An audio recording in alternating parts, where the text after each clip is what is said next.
Welcome to podcast 11 of the Cozy Mystery Quartet.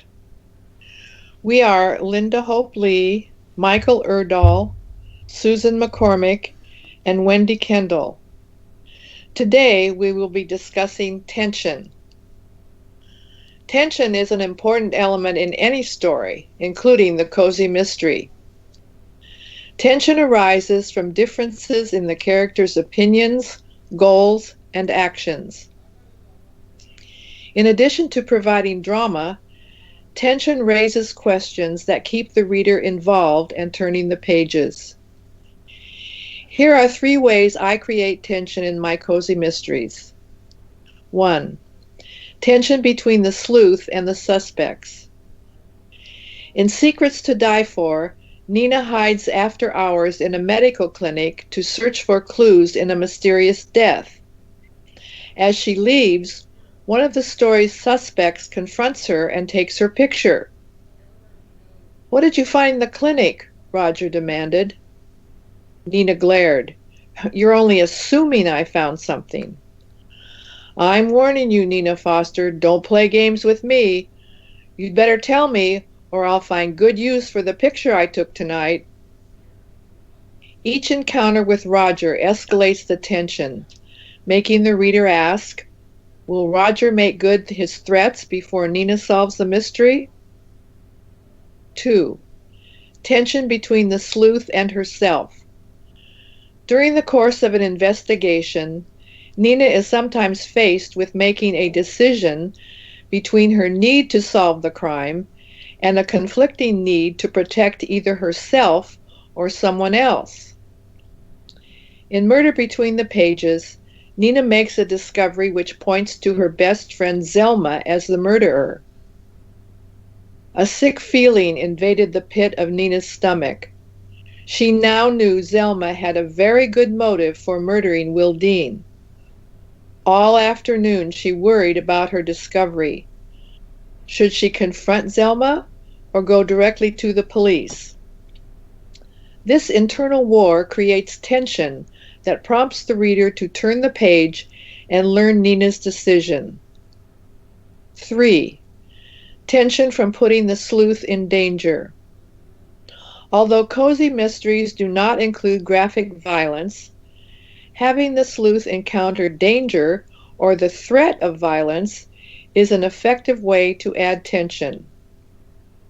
In Deadly Reunion, while taking a break from a dance, Nina wanders down a dark street. Shadows she hadn't noticed before loomed, and a skittering sound from an alley made her jump. She hurried on, silently scolding herself for wandering so far from the others. Behind her, footsteps sounded. A shiver rattled down her spine. She shrugged off her fear. She was safe here in Parker's Landing. Still, she picked up her pace. The other footsteps kept up, and then the person closed the gap between them. "Get out of town," a voice hissed in her ear. Using these techniques will add the needed tension to your story. To thoroughly engage the reader, be sure to show the situation with action and dialogue. Michael, tell us how you add tension to your cozies. Thanks, Linda. Have you ever put a book down and never finished it? It's very likely because the story lacked tension. Creating that tension is the key to any good novel. If you aren't wondering what will happen next, what is the point continuing reading the book?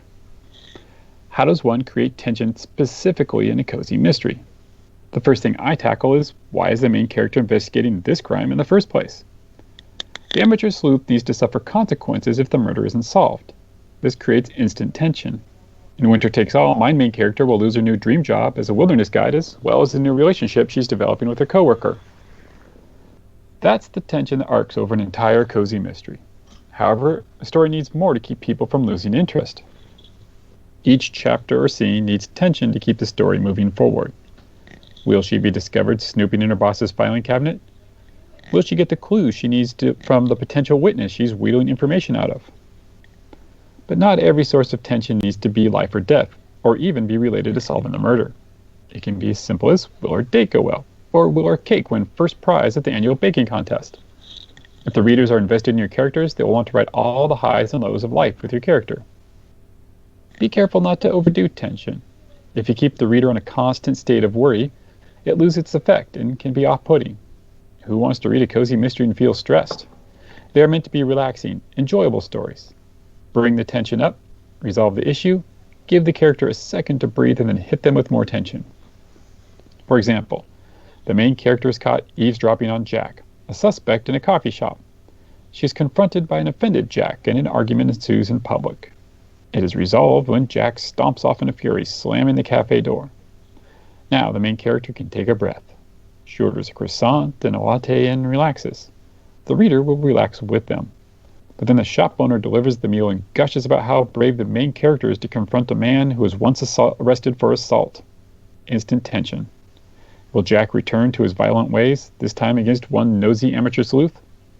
That contraction and releasing is what will keep the reader up at night, turning the pages long past when they should have gone to sleep. Susan, can you tell me how you do tension in your books? Thanks, Michael. Tension is the propelling force of any story. Conflict can be external and overarching, which in cozies involves solving the crime without more bodies piling up. In my first Fog Ladies book, the Fog Ladies have to figure out who is killing tenants before one of them is next. Or conflict can be external and small, contained in one chapter, like the scene where my young medical intern gets up hungry in the night and heats up chili, which has been poisoned. Will she eat it or won't she? More fun for me personally, and what I'll talk about, is the tension within, the internal conflict which can plague a character through the entire novel, or which can resolve itself in one scene. Emotional stakes play a role in these internal conflicts. In Book 2 of the Fog Ladies, due out in October, elderly Alma Gordon is caring for a toddler while his teen mother sorts out her life. Tension is created when the mother returns and wants him back. Here's a truncated scene. "I'm back," said Chantrell with barely a hello. "I want my kid." So there it was. She wanted baby Owen, Alma's precious baby Owen. Just that morning, as he dropped his Cheerios one by one off his high chair, he'd looked at her with his impish grin, and her heart melted. He sang his nonsense songs and dumped over his milk cup, and all she could do was cry. Even when he toppled over her lilac bubble bath and made a slick mess on the bathroom floor that caused her to slip and wrench her knee, her arms went out to cuddle him and hug him close. He had become her child. Later, as Mrs. Gordon takes care of him longer, there's tension about whether she can do it or not. Here is a truncated scene. Alma Gordon lay back on the sofa, gasping for breath. Owen tugged her hand. "Chase, Chase," he said. They'd been chasing the entire morning. Mrs. Gordon looked at the old clock on her desk and saw she was mistaken. Less than 10 minutes. "Story," she said between breaths. "Choose a book and I'll read to you." "Chase, Chase," Owen persisted. "Much as I'd like to, I can't," she thought. "I'd like to explain it to you, little man, but I'm breathing too hard." She lay there like a fish out of water, sucking in air and willing her heart to slow. Owen climbed on top of her and bounced on her belly. "Horsey," he said. She was 75 years old. Owen was no longer a baby. He was a true toddler, an active, exuberant toddler. What was she thinking? Forget about 90. Was she able to take care of a toddler now? External tension moves the story along, and internal tension adds interest to the story and depth to the characters. Wendy, what can you tell us about tension? As Alfred Hitchcock said, when a bomb under a table that no one knows about explodes, that's surprise. When the reader knows it's there, but the characters don't, that's tension. And the stakes can't be higher than murder. When life hangs in the balance, nerves are on edge. In addition to the mystery aspects already discussed, tension is reflected in the community of the cozy. A murder creates immediate tension that reverberates across a sleuth's community. This tension is layered, starting with a high-level view, gradually focusing in on smaller divisions of the community. Often tension is foreboding, is depicted in stormy weather to paint a bleak picture, the unexpected, the unexplained. In Cat Out of the Bag, I put a twist on this. So, residents of Bayside are uneasy from fall weather that's typically windy and wet in the Pacific Northwest, but this year it's hot and sunny, unusual and unsettling.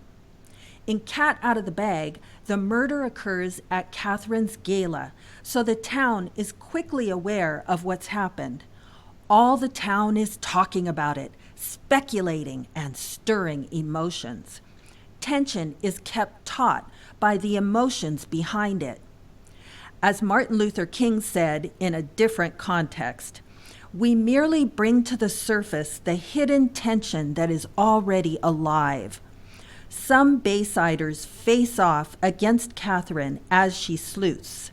Some are suspects, but others reflect tension against an outsider intruding where she's not welcome. This is more underlying tension that can erupt in unexpected ways, the tension of contrast and the very human nature desire to belong. Contrast within the community, friends, and family can cause tension bubbling beneath the surface. Once this underlying tension is shown to the reader, that anticipation raises the stakes. When will it spill over? This is true in my prequel, Pistachio Makes a Splash. And cozy mysteries can also include romantic tension. The eyes meet, a fragrance, special music, a touch. Romantic tension is doubled in Cat Out of the Bag. With Catherine Watson and Jason Holmes, there's an immediate spark, but each encounter brings new questions. And there's also the Purse Museum gift shop manager, Amber, and her romantic dilemma with Michael. It's said, kill tension just before tension kills you. Tune in next time for our episode on dialogue. Please like our episodes and subscribe so you'll never miss one. On behalf of Michael Erdahl, Linda Hope Lee, Susan McCormick, and myself, Wendy Kendall, thanks so much for listening.